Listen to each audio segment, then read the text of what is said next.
out. I'm coming, you better watch out. We're going high, we're going high, we're going high. In the air, yeah, I feel it. You better believe it. When they're low, yeah, we going high. Gotta climb to the top, no, I'm never gonna stop. When they're low, yeah, we going high. Gonna climb to the top, no, we ain't gonna stop. When they're low, yeah, we going high. In the air, yeah, I feel it. You better believe it. When they're low, yeah, we going high.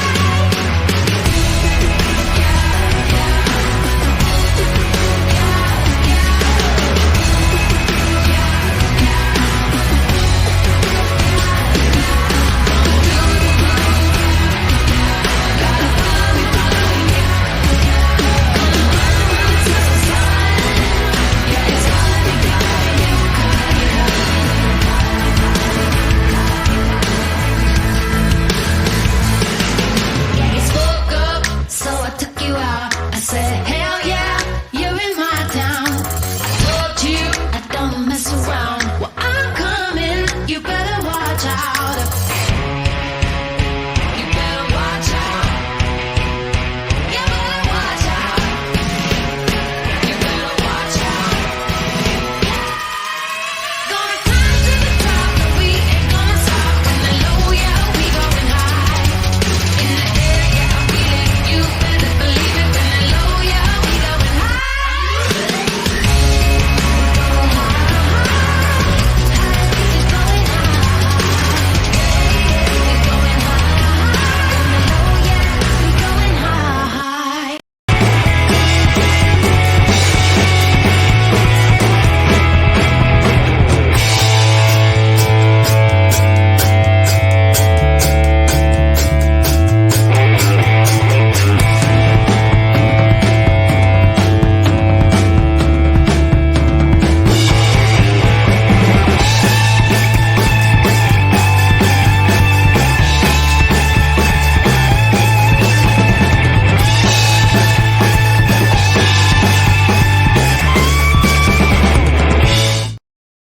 How you doing, everyone? It is Thursday night, and that means it's fucking Braw Cast. Who'd have thought? Less than 20 seconds in and I'm already swearing. I hope everyone's amazing here on this another lockdown Thursday.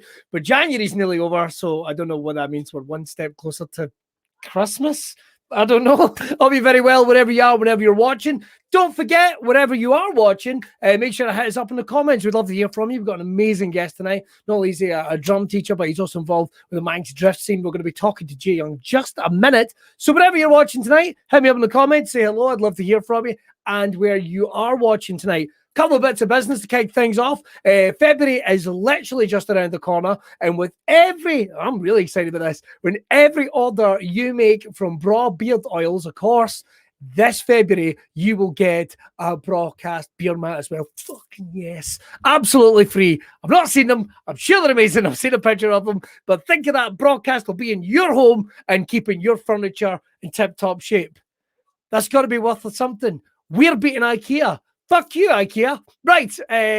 Loads of people watching tonight. We've got a big audience. So let's kick things off and say hello to our very special guest tonight. He is currently, what's the way of putting this?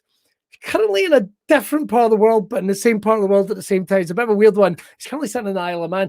First guest ever from the Isle of Man, I believe. We've had plenty that have gone, but none that are actually there right now. So very excited. Will you please welcome Jay? How are you doing? All right? I'm doing good, man. How are you? Good, yeah, really good, mate. You were saying just before we kicked off, you're in Isle of Man. You guys are in lockdown, but not lockdown because everything's kind of kicking off again on Monday. Yeah, back to normal on Monday. We've had 3 weeks lockdown, and then that's it. We're just back to reality again. Is it like everyone going to the pub back to normal? Yeah, we're not doing any kind of wind down out of it or anything. It's literally we've been locked down for 3 weeks. They've got it all under control, and so off we go again. All the kids back to school, all the pubs open, clubs, everything like that. Clubs? Oh my God! Yeah. Right. So everyone's moving to the Isle of Man. This is going to be very, very exciting. Well, probably not. No, borders are shut. most of you have probably heard, you Scottish lot, of your jet ski man who came over recently. Yes. Yeah. So Got himself into proper just trouble. a little bit of trouble, yeah. I remember hearing the story. Someone's got on a jet ski and has managed to go to the Isle of Man, and I do remember thinking, please don't let it be a Scot. Please don't let it be a Scot. Absolutely. But that's great news, man. That's going to be awesome. We've got to be looking forward to that. Absolutely. It's going to be awesome. All right. Well, listen, Jay, there's so much I've got to unpack. First of all, principally, what would be the best way to describe you? Would you say a musician, or would you say a musician / drum teacher? I would say drummer, and mostly that is what I started off. I am a drummer, and then teaching is just when I finished my studies down in Bristol. I was like, I'm never teaching a day in my life, and then a couple of years later, this job came up, and I was like, I can't turn this down. To do this as a full-time job, it's just amazing. Just to teach all day and then go and play at night and do shows. And it's awesome. Living the dream. Living the dream. Yeah. I've not really thought about it. It's ace. So listen, when did you get into drumming specifically? When was it? Was it something that went down the family, or was it at school? School. None of my family. They're probably like, well, hang on. No, none of my family are particularly musical. So I had a couple of false starts with music at primary school. I remember first time I kind of got this idea about people coming and teaching in schools. There was this old guy who would turn up at primary school in this bright yellow Porsche, and I was like, fuck, that is like the coolest thing in the world. Just because he turns up in a Porsche, teaches a bit, and then leaves. I was like, that's ace. He was a violin teacher, I think, so that didn't interest me. And then move on a few years before I left. I think year 6 it was in. Right. Someone else came in and they were like, "Oh, who wants to go at flute or clarinet?" And I was like, "Yeah, sure, I'll have a go at this. Why not?" Couldn't make a noise out of it whatsoever. So that was my dreams dashed as a flautist or anything. Well, I think it's certainly in primary school, it's kind of limited what normally we would see. Certainly when I grew up in the west coast of Scotland, I don't know what it's exactly. I think the most complicated we would get is like a recorder. Yeah. You know, we never, which I'm sure nativity plays and school shows are going to be terrorized with until the end of time. Absolutely. But so you tried the clarinet, you just went, not for me. Couldn't make a sound. Absolutely. The person, the lady who came in to do it, I actually work with now. I work for the Isle of Man Music Service. Right. And I reminded her of this the other week that I just mentioned, like, oh yeah, do you remember me? Like when I was like, I don't know, this high? I came and had a go, and you were like, you just can't make a sound, so this instrument is not for you. And now here we are 15 years later, and we're working together. It's quite nice. It's very Isle of Man. So that's so nice. That's good, yeah. I think the only experience I've ever had with a primary school teacher is when I was doing a gig in Glasgow, and I ripped into this drunk woman in the front row. I destroyed this wee woman in the front row until she explained to me that she was my primary school teacher. You don't remember me, I don't. You were a prick then, but inside I was like, I can't believe I've done that to Mrs. Salter. Yeah. But so that's a positive experience. So you go into secondary school. Secondary school, and it must have started pretty early on. I remember seeing a band. It must have been like an assembly or a lunchtime or something. And they were playing a cover of the Chili Peppers' Standing in Line, but they'd done it like a parody of it about one of the dinner ladies or something. And it was just the drummer caught my eye there. And I was just like, this is awesome. So toddle off home. It must have been fairly early in the year, because toddle off home, go to my mum and dad. I want to play drums. And they must have been, fuck, where's this come from? Like, you know what? We'll buy you a drum kit if you do all the school bands and orchestras for a full year. Then you can have a drum kit, and we'll sort out some drum lessons and everything. And it was kind of like, right, this is quite a big ask. When I've done no music to go and join these things, it was But that's a big drumstick drop by mum and dad. You know, that's all right. You do this for a full year, you commit, and then we'll buy the drum kit. Exactly. And the drummer from the band I was talking about that was sore was actually in all these school orchestras. I was like, oh my God, this is like the coolest thing ever. I'd stand at the back with a bit of a tambourine and a shaker or something. I can't read a dot of music. It might as well have been like Japanese or something. I'm stood there just, completely lost with it all. But, you know, I was there, I was doing it. I was picking bits up here and there. and then as things progressed, I managed to get lessons with my chemistry teacher. He was also a drummer. Right. So my dad, the story is my dad kind of pestered him for quite some time because he didn't have any space. And it was Friday after school for the lessons and everything. He wants to And go it was home, like, have a pub. exactly. Yeah. So I think my dad ended up really kind of badgering him until he was like, you know what? Yeah, okay, we'll take him on and we'll give him a few lessons and everything. And so that started off. And again, he's a really good friend now, John, who taught me, and he actually did my job before me. So I'm kind of following him through, to be honest. It's quite nice. How cool of mum and dad to give you that support and really go on. Do you think was there lots of other kids around about your age kind of discovering music round about that time? Yeah, I had lots of friends that went on and did other orchestral things like all the clarinet and sax and everything like that. But there was maybe 2 or 3 in my that really wanted to do drums, and I kind of got my foot in the door and started doing these orchestra things and everything. And taking on bits and pieces. Then I joined the local brass band, which my drum teacher John actually led. So he kind of took me under his wing quite a lot. He must have seen something more, just knowing like, you know what, if his dad's going to pester me this much for lessons, I'm going to make him ferry him around, drop him off here, there, and everywhere.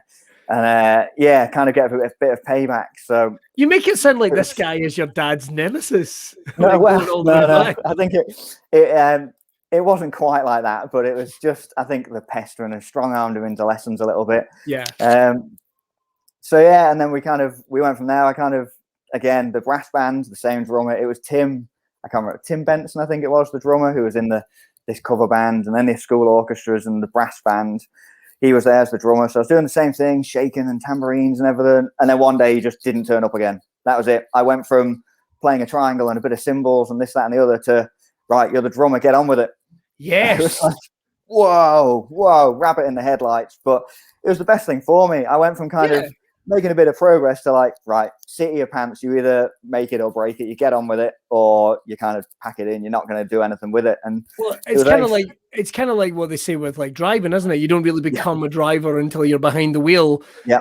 I mean, I certainly know from like a live performer's point of view, until you actually get in front of people is where you're going to make all the mistakes. That's it. Absolutely. And it's all the stuff you learn from. What kind of music were you listening to around about that time? Because obviously, I mean, you're going straight in. That's great that those guys were doing like a parody of the Chili Peppers and what have you.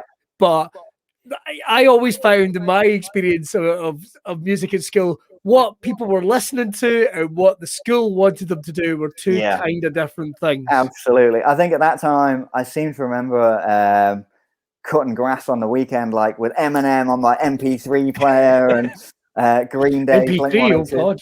Yeah. I think I had a mini disc player. Oh no! I knew you were going to say mini disc. I hated the mini disc. They were when they first came out, I was like, I've got to have one of these. And I think they lasted about 5 minutes, and then the iPod was out, and that was it. It was they were forgotten about, weren't they? But so it was all Green Day, Blink-182, all that stuff. And it's all, even now, like if I'm putting on any music, it's like just hit the nostalgic 90s kind of pop punk stuff, and I love it. And that's what you were wanting to play at school, but obviously they're not going to be wanting you to do that. No.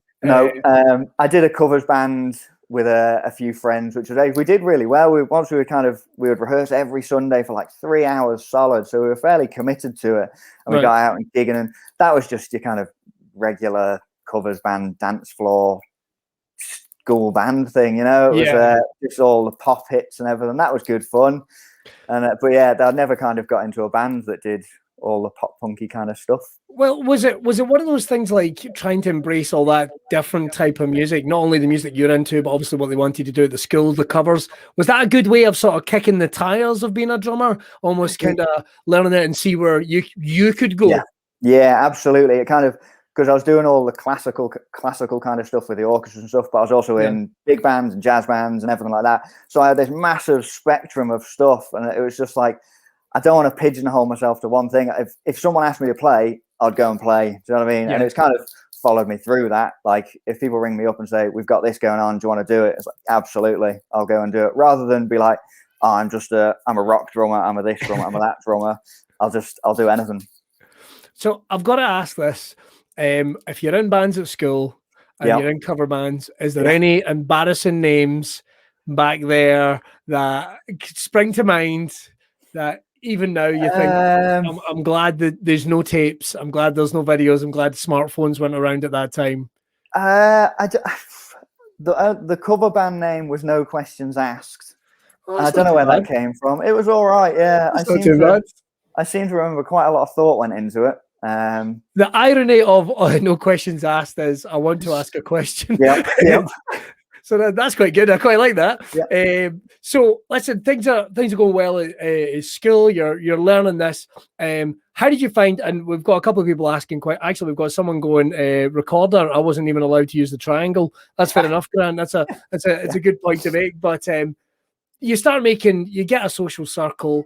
You're enjoying the music a lot at school. Was that your primary focus, would you say? Or were you interested in any other subjects? I was into like my D&T and stuff, my design technology, but Yeah. I loved it. And I had all these grand ideas of what I was going to do, but the execution was appalling. Like in my parents' loft, there's some bloody awful coffee table I made. It was meant to be some absolutely stunning bit of table with a nice glass center and coasters and stuff, but it just looks like a square of plywood with a hole cut in the middle of it. But I enjoyed it. You know what I mean? It's a memento. I didn't actually do any music after the compulsory education. I did it up to year 9, and then I didn't do GCSE or A level or anything like that. I was playing in all the bands and everything. It didn't appeal to me to do as a full-time subject. Wow, really? Yeah. Right. So then the next education I did was literally I went straight to do my degree in Bristol. Mm-hmm. So I went from So was that you going back into music after that period? Was you doing your degree? Yeah. I didn't take any time out or anything. I just didn't do it as a subject at school. Yeah, I did it as year 7 to 9, and then did all just the actual playing and learning and everything. I had my lessons still going on, and then it was right, let's ship off and take this a little bit seriously. So island life is going to be a little different from heading down to Bristol, which if anyone's ever watching, you've not had the chance to go, you have to go. It's gorgeous. Amazing. Absolutely gorgeous. And so I've gigged down there a bunch of times, had fun. Been down there with the wrestling. Where did we go? Nice. Was it Tramiel? What's the name of that? What's the name of the bloody club that looks like something out of Mad Max? I've already forgotten its name. That's going to drive me nuts. But it's a place down there. It's an awesome place to go and hang out. Yeah. But there's a big difference, I think it's fair to say, from island life or a smaller community to because it's funny. I've got friends from the Isle of Man. Yeah. And one of the first experiences that they would always get when they come to the mainland was, we've seen the Isle of Man on toughest bars, pubs in UK or something. It's always that reference that everyone sort of digs out. But what for you is it like, the sort of difference going from the island life to the big city? Was it just took it in your stride, or was it an exciting time? It was really exciting. Yeah, it was. I felt very sheltered from it all. We obviously went away a lot and did lots of traveling to and from England and everywhere. Even as a young lad, you would kind of go away on your own with a group of mates or whatever, be it with groups of scouts or anything like that. You know, you'll be traveling to and from and quite happy to travel on your own, no problem. But suddenly being landed in a city, everyone's like, oh, let's go to Spoons. I'm like, what the hell is Spoons? Like, I don't know what this is. Like, yeah, sure, let's go, and just kind of follow along with everyone. It's like, okay, it's a pub, right? Okay, let's put that in the back pocket so I know what we're talking about there. And it was great. I landed on my feet with it, with all my housemates, and I ended up living with them for the 3 years. They were just a really good bunch of folk from different. Some of them were on the music course with me.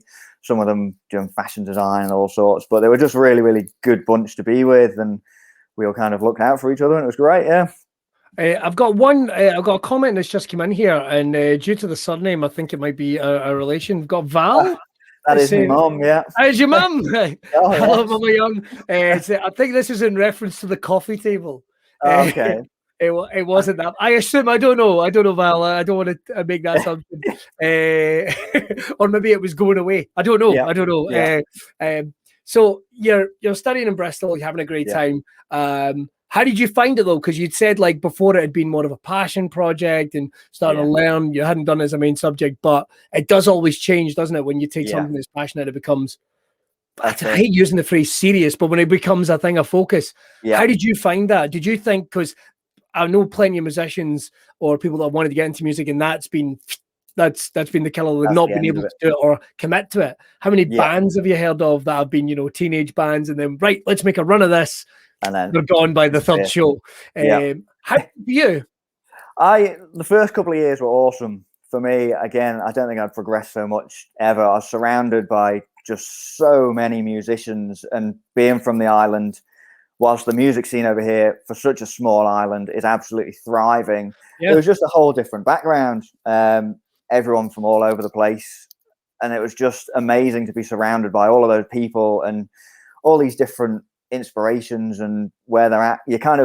I went from feeling as a cocky kind of 18-year-old, like big fish in a small pond, like first day sitting down in your lecture hall at uni, it's suddenly like, holy shit, you know what? I best sort myself out here a little bit. But it was great. It was a really, really good way to kind of push me on again. By the third year, the first 2 years were really like playing focused, really get you up to speed with being a good player. And then the third year was more academic, and that was kind of, I fell off a little bit with that. It wasn't as enjoyable, but you've got to do it, haven't you? Third year can be, third and fourth years can be a slug. Yes, Can really be a slug, but you get through them to get that degree. Exactly. We got there and we got it. So you've been playing in bands. You mentioned before we started that you've always played in bands. You said you're a musician first, that's where your heart is. Yeah. And then you teach.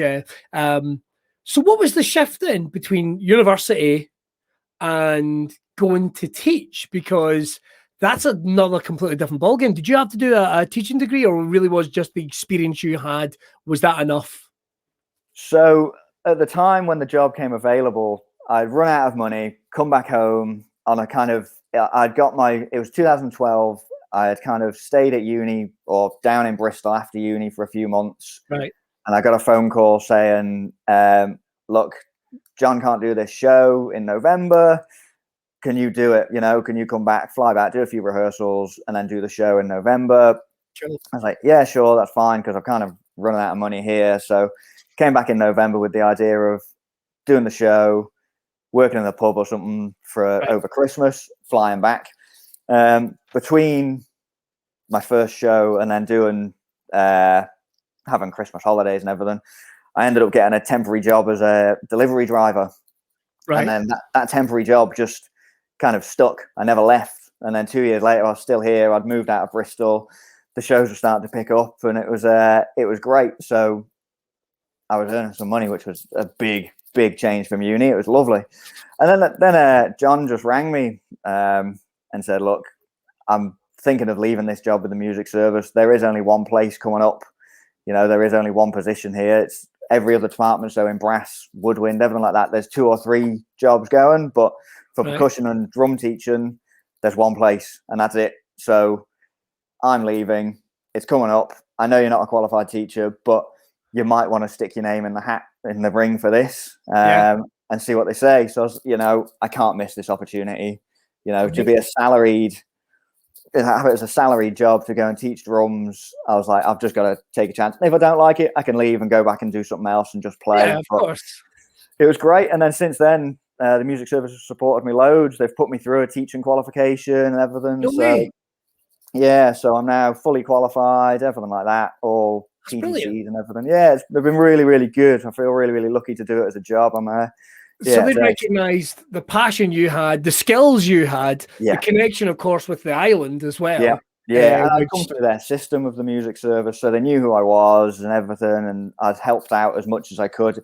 It was doing those things like, if you need, like, just volunteering to do things as a young lad, doing it for free, and then they're like, you know what, he's all right, he would do all right on the team, so we'll have a chat to him. And then here I am.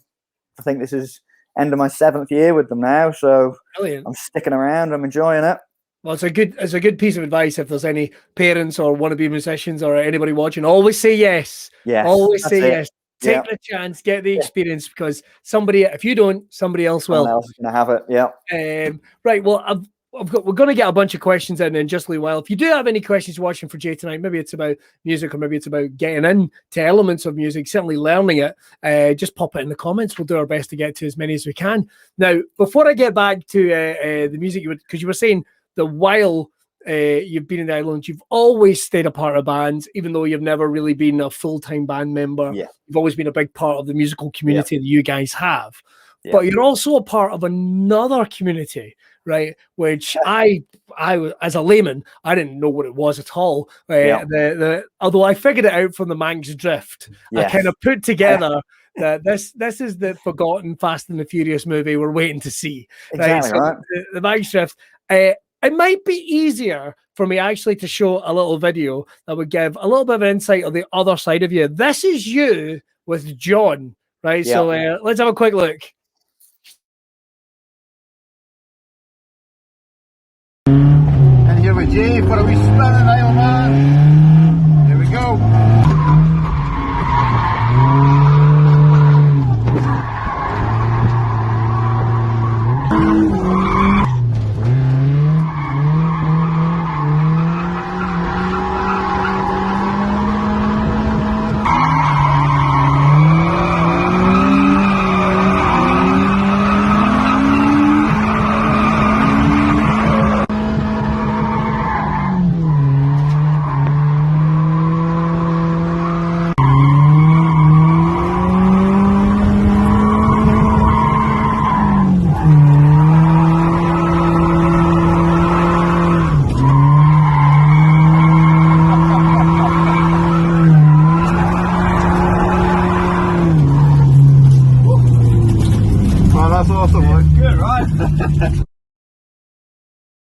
Shut up, I fucking got this. I love that sticker. I love that sticker. Just sat there just so the passenger could see it. Yeah. What got me about that is, first of all, there's all that going on. You are as cool as a cucumber. You are as cool as a cucumber. Clearly all that time on stage and play music. What is the Manx Drift? It's a little local drift club that we've got. Right.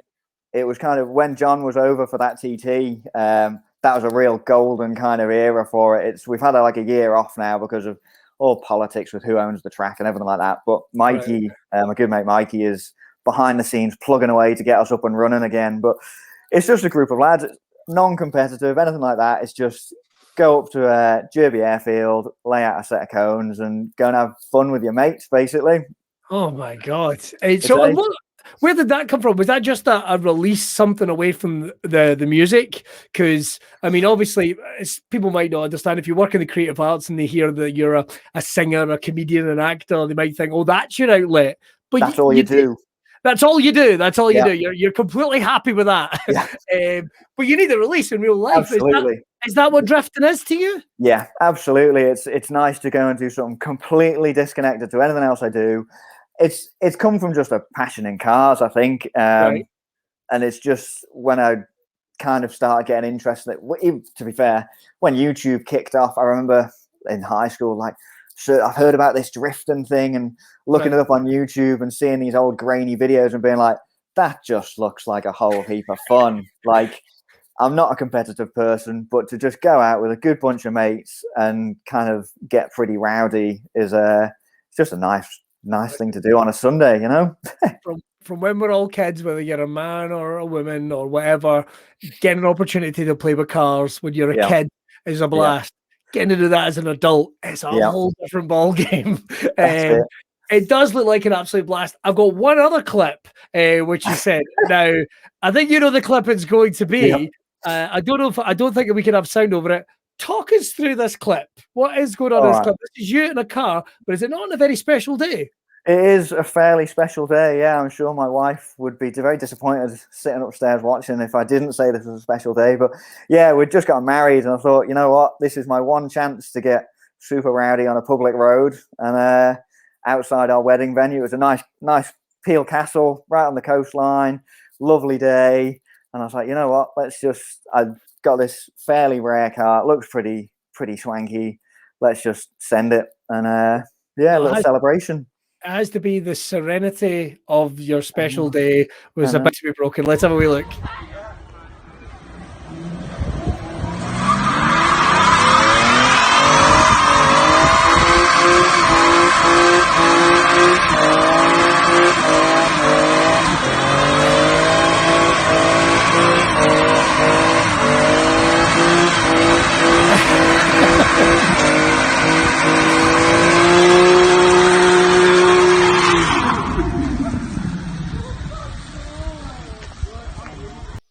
Right, we'll get the question out of the way. Was the Yep. car all right? Absolutely, yeah. Right, Yeah. okay. Chuck the keys to Dad and be like, right, you've got to drive this thing home now. So see you later.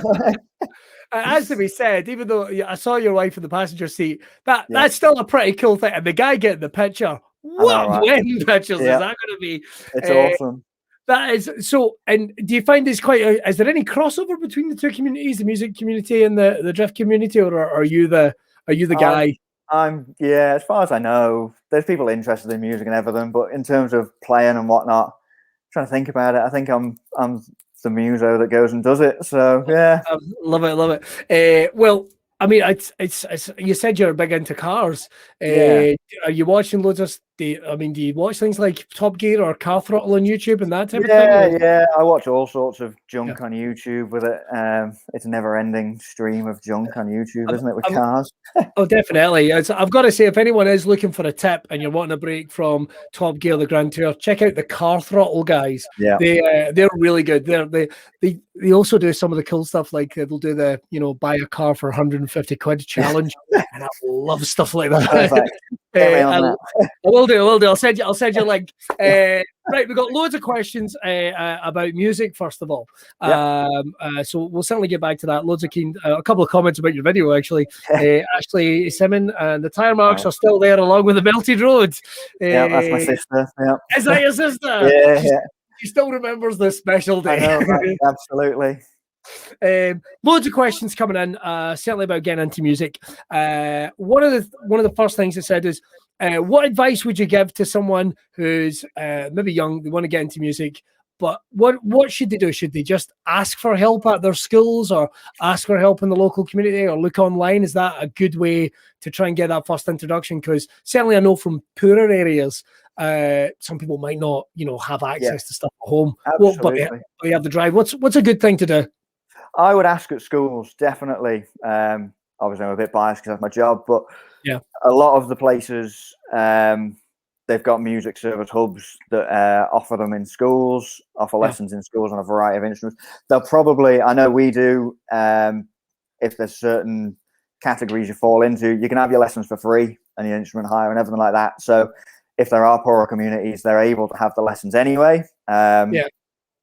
And they get the same standard of teaching. It's not like it's any less. Like if you basically put it in context, if you had a lesson with me for an hour outside of work, it would be about 40 quid.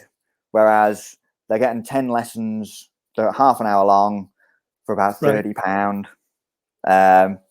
To put it into context, and then they can also get that for free if they fall into the right category. So go and ask at your schools. Chances are there's provision there for it. And if not, there'll be probably a good chance there's a local teachers nearby. But I'd avoid the internet for it, for not finding lessons, but trying to teach yourself, because you're one click away from either something that's amazing or absolute garbage, and anyone can put anything on the internet.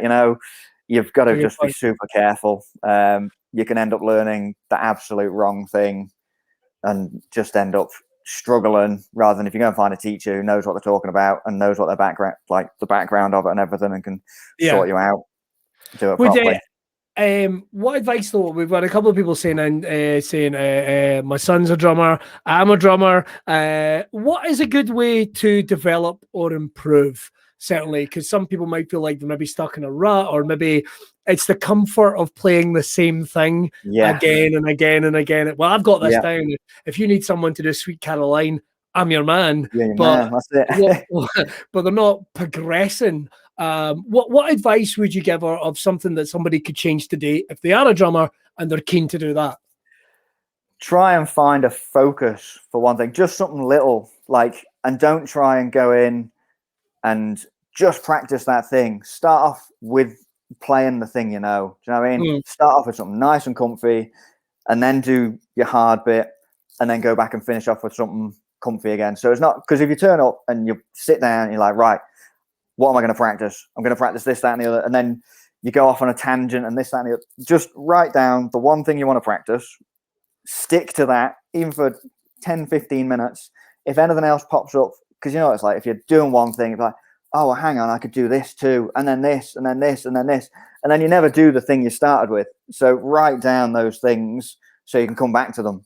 Yeah. Do you know what I mean? Don't try and do everything at once because it's impossible. Just try and do one thing and then focus on that, and then keep a little diary. I've got a little diary when I practice, like I did this for this long, because then I can look back. If you feel like you're not making progress, you can go back and be like, oh, well, hang on, 6 months ago, I was at this point. If I'm learning a new song, anything like that, like I was muddling my way through it, but now I know the structure. I know this, I know that. And you can see your progress.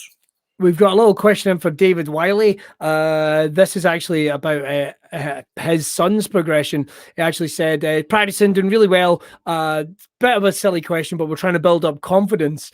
Would you recommend recording and listening back to see where you can make the mistakes and where you can improve? Is that something you'd recommend if someone was drumming? Definitely, absolutely. Because I found myself that if I record a lesson, or my own practice, I can come out and be like, geez, I've just spent an hour working on that thing and I've not made any progress. And then you go and listen back and you're like, well, hang on, between all the frustration and the flicking through on the phone and this, that, and the other, I only actually practiced the thing for 5 minutes. So in an hour, I practiced for 5 minutes. So actually for 5 minutes, I've made pretty good progress. So if you kind of record yourself, you can catch yourself and be like, yeah, hang on, that's where I'm falling down here. I will make more progress if I actually practice more. Does that make sense?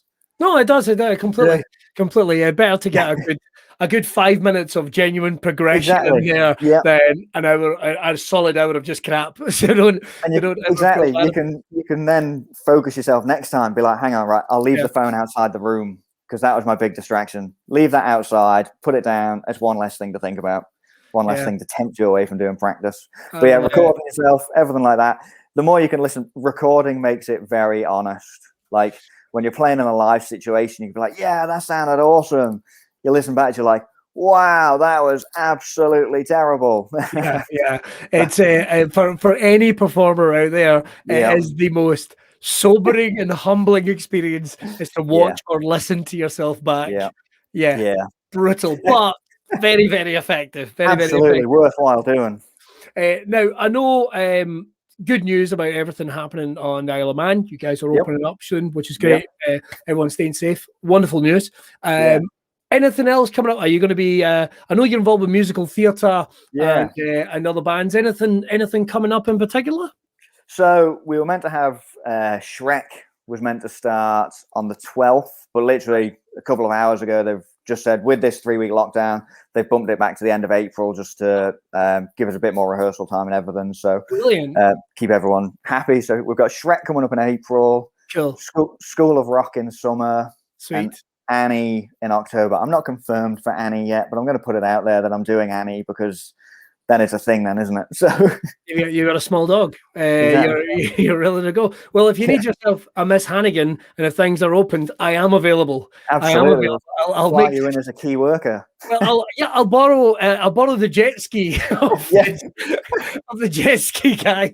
See if I can get back across. If things are all right by then. Hey, it's been an absolute delight talking to you. Yeah, man, you too. Where can people check out stuff that you're doing? I know you're on Instagram. Would that be the best place? Instagram, I'm Manx_J. That's MANX rather than Manx as in Manchester. Or Facebook, I've got my J Young drummer page on there. And then the one band I am in as a permanent member is the Brass Machine IOM. So check them out too. We do like proper dance floor bangers, but with a big brass section. It's just like a proper party band. So go and check them out too. Oh man, you telling me No Questions Asked broke up? We did, unfortunately. We had musical differences. I thought we were going to get that second album. No, I'm afraid not. Who knows? There's still time, there'll be someone out there, someone going, come on, Jay, let's get the band back together. 10-year reunion or something. Who knows? Right, Jay, I'll pop you into the green room and I'll just finish things up here and I'll talk to you in a second. Cheers, bro. Everyone give it up for our guest, Jay Young. Awesome. Well, listen, I'm going to put all the details of Jay in the comments below. You'll be able to check out his Facebook and his Instagram and everything that's going on there. We're going to be back next week with Braw Cast. It's going to be another awesome show. The way we're doing is we're trying to bring so much diversity in terms of our guests. Next week, you're going to want to listen. It's going to be business we're talking about. We're actually going to be talking about developments within that. We've got a very special guest. John will make the announcement during the week and stuff. It's going to be great. So make sure to check out Braw Beard's social media as well. You can check them on Instagram, check on Facebook. And again, if you make an order from Braw Beard Oils in February, you will get a Braw Beard, Braw Cast beer mat. It's got to be. I think it's really cool, and I feel like I'm on QVC and I'm making a complete arse of selling this, but I think it's really cool. I've never been in the beer mat before. I don't even drink, but it's fine. I'll put a quash on it or whatever, or Sunny Delight, whatever the purple shit was they had in their fridge. We're going to be back next week. Don't forget to check out. And if you're looking for something about special, got to do a shameless plug of my own. Monday Night Improv, an entirely free interactive comedy show featuring top comedians making up improvised comedy based on your suggestions, is on Monday night on Facebook and YouTube. Apart from that, get your orders in for Braw Beard oil. Stay safe, and we will see you next week. I'm not even pretending that I'm going to look at the thing now. In fact, I'll look right at it. See you on the other side.